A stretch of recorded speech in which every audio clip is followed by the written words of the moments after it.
놀라운 일이 벌어졌어요. 이건 통계적 오류일까요? 아니면 실제 현상일까요? 스탠퍼드 대학교 소비행동심리연구소의 레이첼 킴 박사는 모니터 앞에서 혼란스러운 표정을 지었습니다. 전 세계 소비 데이터를 분석하던 중 그녀는 이상한 패턴을 발견했습니다. 전 세계 대부분의 국가에서 테무라는 초저가 쇼핑 앱이 폭발적인 인기를 얻고 있었지만 단 하나의 국가만이 뚜렷한 예외였습니다. 아시아에서도 일본, 동남아시아, 인도 모두 테무 열풍에 휩싸였는데 대한민국만 예외라니. 이건 분명 조사해볼 가치가 있습니다. 킴 박사는 지난 20년간 글로벌 소비 트렌드와 소비자 심리를 연구해왔습니다. 월스트리트의 대형 투자사와 실리콘밸리의 테크 기업들이 그녀의 분석을 참고할 정도로 그녀의 연구는 높은 신뢰를 받고 있었습니다. 한국 소비자들만이 이 글로벌 현상에 참여하지 않는 이유가 무엇인지 직접 조사해봐야 할 것 같습니다. 킴 박사는 연구팀을 소집했습니다. 전 세계 소비자들이 열광하는 테무 앱에 대한 한국 소비자들의 이례적인 저항을 조사하는 프로젝트를 시작하겠습니다. 이것이 단순한 문화적 차이인지 아니면 더 깊은 의미가 있는지 알아내야 합니다. 이렇게 킴 박사의 연구팀은 글로벌 소비 이상현상 테무 사례를 테무의 성공 스토리는 놀라웠습니다. 2022년 중반 출시된 이 쇼핑 앱은 불과 9개월 만에 미국, 캐나다, 영국, 프랑스, 독일 등 주요 시장에서 기존 전자상거래 거인들을 위협할 정도로 성장했습니다. 테무의 가격은 믿기 힘들 정도였습니다. 1달러짜리 티셔츠, 2달러짜리 신발, 5달러짜리 청바지, 10달러짜리 전자기기. 여기에 배송료까지 무료였습니다. 소셜미디어에서는 테무 하울이라는 새로운 트렌드가 생겨났습니다.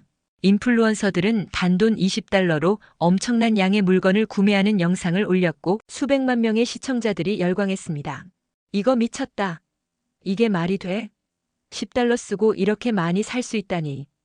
킴 박사의 연구팀은 테무의 성공 요인을 분석했습니다. 테무는 공장에서 소비자에게 직접 D2C 모델을 채택했고 중간 유통 단계를 모두 제거했다고 주장했습니다. 또한 인공지능 기반 마케팅으로 소비자의 취향을 정확히 분석해 맞춤형 추천을 제공했습니다. 테무는 전자상거래의 새로운 패러다임을 제시했습니다. 기존의 모든 상식을 깨부수고 있죠. 월스트리트의 유명 분석가 마이클 존슨의 평가였습니다. 투자자들도 열광했고 테무의 기업 가치는 출시 1년 만에 천문학적인 수치로 상승했습니다. 미국에서만 9천만 명이 테무 앱을 다운로드했고 유럽 주요국에서도 다운로드 순위 1위를 차지했습니다. 심지어 블랙 프라이데이 특수까지 테무가 가져가는 현상이 벌어졌습니다. 아마존과 월마트가 특가 세일을 진행해도 테무의 일상 가격이 더 저렴했기 때문이었습니다. 하버드 비즈니스 스쿨에서는 테무의 성공 사례를 연구하기 시작했고 전자상거래 업계는 테무 효과에 대응하기 위한 전략을 논의하기 시작했습니다. 그러나 킴 박사의 데이터에 따르면 이러한 글로벌 열풍 속에서도 대한민국의 테무 사용률은 이례적으로 낮았습니다. 테무가 한국어 서비스를 제공하고 한국 시장을 위한 전용 마케팅을 진행했음에도 불구하고 다운로드 수는 기대에 크게 미치지 못했습니다. 전 세계적인 인기와 달리 테무에 대한 의문과 문제점이 서서히 제기되기 시작했습니다. 처음에는 작은 불만에서 시작했지만 곧 심각한 문제들이 드러났습니다. 2023년 초 미국 소비자안전위원회 CPSC는 테무에서 판매된 어린이 장난감에서 기준치의 300배가 넘는 납 성분이 검출되었다고 경고했습니다. 이어서 화장품에서는 금지된 화학물질이, 주방용품에서는 식품 접촉 시 유해물질이 용출되는 문제가 발견되었습니다. 내 아이가 테무에서 산 장난감을 가지고 놀았어요. 어떻게 이런 위험한 제품을 판매할 수 있는 거죠? SNS에는 분노한 부모들의 댓글이 쏟아졌습니다. 품질 문제도 속출했습니다. 의류는 한번 세탁하면 색이 바래거나 형태가 변형되었고 전자제품은 몇 주 사용하지 못하고 고장났습니다. 많은 소비자들이 역시 싼 게 비지떡이라며 후회했지만 더 큰 문제는 환불과 반품이 거의 불가능했다는 점이었습니다. 뉴욕 타임스퀘어에서 만난 30대 주부 제시카는 이렇게 말했습니다. 처음엔 정말 좋았어요. 이렇게 싼 가격에 이런 물건들을 살 수 있다니 신기했죠. 근데 이제 그 이유를 알겠어요. 품질이 형편없고 문제가 생겨도 환불이 불가능해요. 고객센터에 10번 넘게 연락했는데 답변이 없었어요. 미국 연방거래위원회 FTC에 따르면 테무 관련 소비자 불만은 2023년 중반부터 급증하기 시작했습니다. 주요 불만 사항은 품질 문제, 환불 거부, 그리고 고객 서비스 부재였습니다. 워싱턴 포스트의 조사에 따르면 테무의 고객센터는 대부분 자동응답 시스템으로 운영되었고 실제 상담원과의 연결은 거의 불가능했습니다. 반품 주소로 물건을 보내도 추적이 안 되는 경우가 많았고 환불 승인이 나도 계좌로 돈이 들어오지 않는 사례가 빈번했습니다. 컨슈머 리포트가 실시한 설문조사에 따르면 테무 이용 고객 중 78%가 고객 서비스에 불만족했고 63%가 제품 품질에 실망했습니다. 테무의 문제는 제품 품질과 고객 서비스에만 그치지 않았습니다. 2023년 중반 실리콘밸리의 한 사이버 보안 업체가 테무 앱에 대한 분석 결과를 발표했습니다. 그 내용은 충격적이었습니다. 테무 앱은 일반적인 쇼핑 앱이 요구하지 않는 과도한 권한을 요구합니다. 위치 정보, 연락처, 카메라, 마이크 접근은 물론 다른 앱의 사용 기록까지 수집하고 있습니다. 사이버 보안 전문가 마커스 존슨의 증언이었습니다. MIT 사이버 보안 연구소의 분석도 비슷한 결론을 내렸습니다. 테무 앱은 사용자가 앱을 실행하지 않을 때도 백그라운드에서 계속 작동했고 위치 추적이 지속적으로 이루어졌습니다. 심지어 키보드 입력 내용까지 모니터링할 수 있는 코드가 발견되었습니다. 이 앱은 사실상 스파이웨어에 가깝습니다. 쇼핑 앱이 이렇게 많은 개인정보를 필요로 하는 이유를 이해할 수 없습니다. 이러한 분석 결과가 알려지자 미국 연방수사국 FBI가 테무 앱에 대한 조사에 착수했습니다. FBI 대변인은 테무 앱의 데이터 수집과 처리 과정에 대해 면밀히 조사하고 있다고 발표했습니다. 유럽연합의 개인정보보호위원회도 즉각 조사에 착수했고 테무가 EU의 개인정보보호법 GDPR을 심각하게 위반했을 가능성이 있다고 밝혔습니다. 이러한 우려가 확산되면서 테무의 성장세는 급격히 둔화되기 시작했습니다. 소비자들의 열광은 우려와 의심으로 바뀌었고 언론의 호의적인 보도도 점차 비판적인 톤으로 바뀌어갔습니다. 킴 박사의 연구팀은 이 시점에서 중요한 질문을 던졌습니다. 왜 한국 소비자들만이 처음부터 테무를 경계했을까? 그들은 어떻게 이러한 문제점들을 미리 알아챘을까? 이 질문에 답하기 위해 킴 박사는 직접 한국을 방문하기로 결정했습니다. 2023년 가을 킴 박사는 서울에 도착했습니다. 그녀의 목표는 한국 소비자들이 어떻게 테무의 문제점을 미리 간파했는지 이해하는 것이었습니다. 서울 강남의 한 카페에서 킴 박사는 30대 직장인 박지현 씨를 만났습니다. 박 씨는 처음부터 테무를 사용하지 않았다고 합니다. 앱을 설치하려는데 권한 요구가 너무 많더라고요. 위치 정보의 주소로게. 쇼핑몰인데 이런 걸 왜 달라는 건지 이해가 안 됐어요. 박 씨의 설명은 계속되었습니다. 그래서 네이버에 테무를 검색해봤죠. 우리나라 소비자들이 이미 다 분석해놨더라고요. 보안성 분석부터 중국 현지 공장 실사 후기까지 심지어 제품 성분 분석까지 다 해놨더라고요. 킴 박사는 한국의 주요 온라인 커뮤니티를 조사했고 테무에 대한 광범위하고 상세한 분석 자료를 발견했습니다. 일반 소비자들이 자발적으로 제품을 구매해 품질을 테스트하고 앱의 코드를 분석하고 심지어 중국 공장까지 찾아가 생산 과정을 조사한 사례도 있었습니다. 한국소비자원의 통계 자료도 놀라웠습니다. 한국 소비자들의 82%가 새로운 쇼핑몰을 이용하기 전에 먼저 리뷰를 찾아본다고 합니다. 평균 3개 이상의 커뮤니티를 확인하고 최소 10개 이상의 리뷰를 읽어본다는 것이었습니다. 서울대 소비자학과 김 교수의 설명이 이어졌습니다. 한국 소비자들의 정보력은 세계 최고 수준입니다. 2000년대 초반부터 발달한 인터넷 문화, 활발한 커뮤니티 활동, 여기에 80년대부터 이어진 소비자 운동의 전통이 더해졌죠. 부산의 한 소비자 단체에서 만난 60대 황영자 씨의 이야기가 특히 인상적이었습니다. 우리가 80년대에 얼마나 많은 불량품에 시달렸는지 아세요? 그때부터 하나하나 다 따져보는 습관이 생겼어요. 요즘 젊은 사람들은 더하죠. 스마트폰으로 바로바로 검색해서 확인하니까. 서울 시내의 한 대형마트에서 50대 주부 김미영 씨가 장을 보는 모습도 눈에 띄었습니다. 외국 기업들이 한국 시장을 무서워하는 이유를 아세요? 바로 이거예요.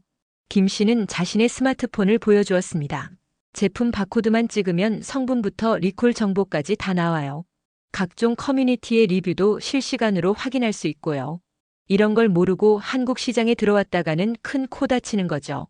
킴 박사는 한국 소비자들이 테무의 위험성을 어떻게 감지했는지 이해하기 시작했습니다. 그들은 단순히 직감이나 의심으로 테무를 거부한 것이 아니라 철저한 조사와 검증을 통해 합리적인 판단을 내렸던 것입니다. 킴 박사의 연구는 한국 소비자들의 또 다른 특징을 발견했습니다.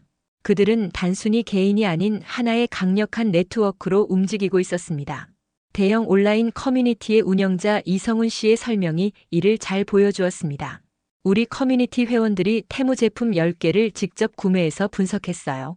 품질 테스트부터 성분 분석까지 전부 자발적으로 이루어진 일이었죠. 그리고 그 결과를 다른 커뮤니티와 공유했고요. 특히 놀라웠던 건 이런 정보가 세대를 가리지 않고 공유된다는 점이었습니다. 우리 엄마가 더 무서워요. IT 전문가인 정석훈 씨의 말입니다. 쇼핑 전에 카페에 글도 올리고 지인들한테 다 물어보고 문제 있으면 즉시 환불 요청하시고 요즘은 유튜브로 제품 리뷰도 다 보세요. 테무 같은 앱은 처음부터 안 먹히는 거죠. 한국 소비자들은 문제 있는 제품이 발견되면 즉시 정보를 공유했고 이 정보는 순식간에 다양한 커뮤니티로 퍼져나갔습니다. 개인의 경험이 집단의 지혜가 되고 그 지혜가 다시 개인을 보호하는 선순환이 이루어지고 있었습니다. 기업들이 한국 시장을 무서워하는 이유가 바로 이거예요. 서울 소재 마케팅 회사의 대표 이진우 씨의 설명입니다.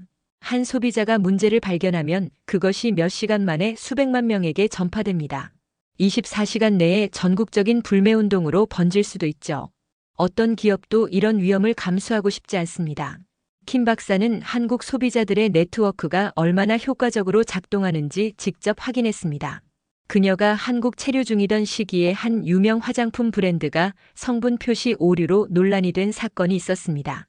해당 정보가 온라인에 처음 공개된 지 불과 12시간 만에 브랜드 측은 공식 사과문을 발표하고 전량 리콜을 결정해야 했습니다. 이런 소비자 네트워크의 힘은 미국이나 유럽에서는 보기 힘든 현상입니다. 한국 소비자들은 단순한 소비자가 아니라 적극적인 감시자이자 평가자로 기능을 다하고 있어요. 킴 박사는 이제 테무가 한국 시장에서 성공하지 못한 이유를 이해했습니다. 테무의 과도한 권한 요구와 제품 안전성 문제, 불투명한 운영 방식이 한국 소비자들의 촘촘한 정보망을 통과하지 못했던 것입니다. 킴 박사의 연구는 글로벌 기업들이 한국 소비자들에게 어떻게 대응하고 있는지도 조사했습니다. 놀랍게도 많은 글로벌 기업들이 한국을 중요한 테스트 마켓으로 활용하고 있었습니다. 삼성전자의 한 임원은 이렇게 말했습니다. 저희가 새로운 제품을 개발할 때 가장 두려운 게 한국 소비자들의 평가예요. 해외 바이어들이 첫 번째로 묻는 게 한국 시장의 반응이 어떠냐는 거죠. 실제로 한국 소비자들은 여러 차례 글로벌 기업들의 정책을 바꿔놓았습니다. 2019년 애플의 배터리 게이트 사건이 대표적인 예였습니다. 전 세계 어디에서도 애플의 잘못을 입증하지 못했지만 한국의 소비자들은 달랐습니다. 서울대 법학전문대학원 박 교수의 설명입니다. 한국 소비자들은 자신들의 아이폰 사용 데이터를 체계적으로 수집했습니다. 성능 저하를 수치로 입증했고 그 자료들이 집단 소송의 결정적 증거가 됐죠. 스타벅스 개인정보 과다 수집 사건도 마찬가지였습니다. 한국 소비자들의 문제 제기는 결국 스타벅스의 글로벌 정책 변화로 이어졌습니다. 현대경제연구원 김 박사의 분석입니다. 한국은 이제 글로벌 기업들의 파일럿 마켓이에요. 새로운 제품이나 서비스를 출시하기 전에 반드시 한국 시장부터 테스트합니다. 한국에서 통과하면 다른 나라에서도 성공할 가능성이 높다는 걸 알거든요. 특히 놀라웠던 건 한국 소비자들의 리뷰 문화였습니다. 한국의 유명 커뮤니티 맘스홀릭의 이영미 씨의 설명입니다. 우리 회원들은 제품을 리뷰할 때 굉장히 체계적이에요. 성분 분석, 사용감 테스트, 부작용 모니터링까지. 마치 전문 연구소 같죠. 그래서 외국 기업들도 우리 커뮤니티의 리뷰를 주시한다고 해요.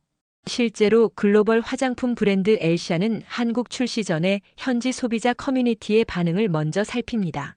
한국 소비자들의 리뷰는 마치 살아있는 품질 검사 같아요. 그들을 통과하지 못하면 글로벌 시장에서도 성공하기 힘들죠. 이런 한국 소비자들의 특별한 힘은 테무 사태에서 다시 한번 입증되었습니다. 테무의 실체를 가장 먼저 간파하고 거부한 것도 한국 소비자들이었고 나중에 전 세계적으로 드러난 테무의 문제점들은 한국 소비자들이 이미 몇 달 전에 지적했던 내용과 거의 일치했습니다. 킴 박사의 연구는 한국 소비자 효과라는 새로운 이론으로 발전했습니다. 이 이론에 따르면 한국 소비자들의 반응은 글로벌 시장의 미래를 예측하는 중요한 지표가 될 수 있다는 것입니다. 킴 박사의 연구 과정에서 가장 놀라웠던 발견 중 하나는 한국 소비자들의 지혜가 어떻게 세대를 넘어 전수되고 발전되는지에 관한 것이었습니다. 부산 구포시장에서 만난 김순자 할머니의 이야기입니다. 우리가 80년대에 얼마나 많은 불량품을 겪었는지 아세요? 수입이 개방되면서 온갖 싸구려들이 들어왔어요. 그때부터 우리는 배웠죠. 물건 하나를 사도 이렇게 꼼꼼하게 살펴봐야 한다는 걸. 서울 종로구의 이정숙 씨는 40년 넘게 시장에서 장사를 해왔습니다. 예전에는 불량품 하나 걸러내려면 얼마나 많은 사람들이 피해를 봐야 했습니까? 그런데 지금은 달라요. 한 사람만 문제를 발견해도 온 동네, 전국으로 금방 퍼지니까. 대구의 박영자 할머니는 주부 모임을 이끌고 있습니다. 우리 모임이 30년이 넘었어요. 처음엔 그저 수다 떠는 모임이었는데 이제는 다들 스마트폰으로 정보 공유하고 피해 사례 알리고 세상 참 좋아졌지요. 이런 어르신들의 경험이 자녀 세대로 이어졌습니다. 현대경제연구원의 보고서는 이렇게 분석합니다. 한국의 소비자 의식은 80년대를 겪은 부모 세대의 경험이 자녀 세대에게 전수되면서 더욱 발전했다. 부모 세대의 꼼꼼한 소비 습관, 자녀 세대의 디지털 기술이 더해져 시너지를 만들어냈다. 서울 남대문 시장의 의류상인 최옥순 씨의 말씀입니다. 요즘은 우리 딸이 가게 물건 들여올 때 컴퓨터로 다 찾아봐요. 어느 공장에서 만드는지, 불량률은 어떤지. 우리 때는 경험으로 했던 일을 아이들은 기술로 하니까 더 정확하죠. 한국소비자원의 분석에 따르면 이러한 세대 간 지혜 전수가 한국 소비자들의 특별한 힘이 되었다고 합니다. 기술표준원의 보고서도 이를 뒷받침합니다. 한국의 소비자 문화는 부모 세대의 경험적 지혜와 자녀 세대의 디지털 기술이 결합된 독특한 모델이죠. 이것이 글로벌 시장에서 한국 소비자들의 영향력을 키우는 원동력이 되고 있습니다. 실제로 젊은 세대들은 부모님의 꼼꼼함을 이어받아 더 발전시키고 있었습니다. 서울의 주부 김미영 씨의 이야기입니다. 어머니께 배운 습관이에요. 물건 하나 사도 꼼꼼히 따져보는 거. 거기에 이제는 스마트폰으로 실시간 가격 비교도 하고 성분 분석도 하고 더 똑똑해진 거죠. 이러한 세대를 이어가는 소비자들의 지혜는 계속해서 진화하고 있습니다. 부모 세대의 경험은 더욱 체계화되고 자녀 세대의 기술은 더욱 발전하며 그 시너지는 더욱 커지고 있었습니다. 킴 박사는 한국 방문을 마치며 마지막 인터뷰를 진행했습니다. 서울 강남의 한 카페에서 만난 20대 대학생 이준호 씨는 이렇게 말했습니다. 저희 세대는 어릴 때부터 부모님께 물건을 살 때는 꼼꼼히 살펴봐야 한다는 교육을 받으며 자랐어요. 할머니, 부모님 세대가 겪으셨던 실패와 교훈이 저희에게 전달된 거죠. 거기에 SNS와 인터넷이라는 도구가 더해져서 이제는 정보 공유가 훨씬 빠르고 효율적으로 이루어지고 있습니다. 이준호 씨는 테무 앱을 분석한 경험도 공유했습니다. 학과 친구들과 함께 테무 앱을 리버스 엔지니어링 했어요. 권한 요구가 너무 과도해서 의심이 생겼거든요. 그 결과를 온라인에 공유했죠. 나중에 알고 보니 전 세계적으로 문제가 된 부분과 정확히 일치하더라고요. 이처럼 젊은 세대들은 새로운 기술과 지식을 활용해 소비자의 지혜를 더욱 높은 차원으로 발전시키고 있었습니다. 킴 박사는 이제 한국 소비자들의 특별한 힘이 어디서 비롯되는지 이해했습니다. 그것은 단순한 의심이나 보수적 성향이 아니라 세대를 이어 축적된 지혜와 경험, 그리고 그것을 현대 기술과 결합시킨 결과였습니다. 스탠퍼드로 돌아온 킴 박사는 최종 연구 보고서를 작성했습니다. 테무 현상과 한국 소비자의 지혜 글로벌 소비 모델의 새로운 패러다임이라는 제목의 이 보고서는 학계와 비즈니스 세계에 큰 반향을 일으켰습니다.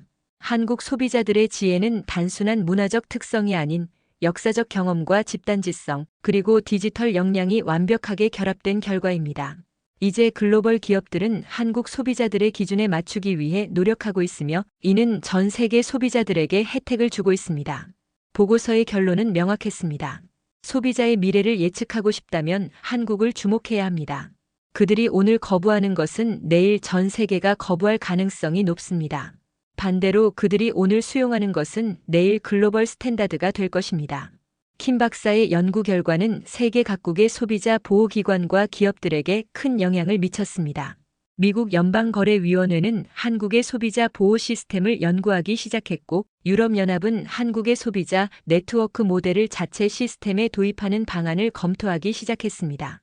글로벌 기업들도 변화했습니다. 테무의 실패 사례를 통해 많은 기업들이 한국 시장의 중요성을 재인식했고, 제품 출시 전 한국 소비자들의 반응을 먼저 살피는 전략을 채택했습니다. 킴 박사는 연구 결과를 바탕으로 K-컨슈머 개념을 제안했습니다. K-팝, K-드라마와 같이 한국 소비자 문화도 세계적으로 영향력을 행사하는 하나의 문화적 현상으로 자리 잡고 있다는 것입니다.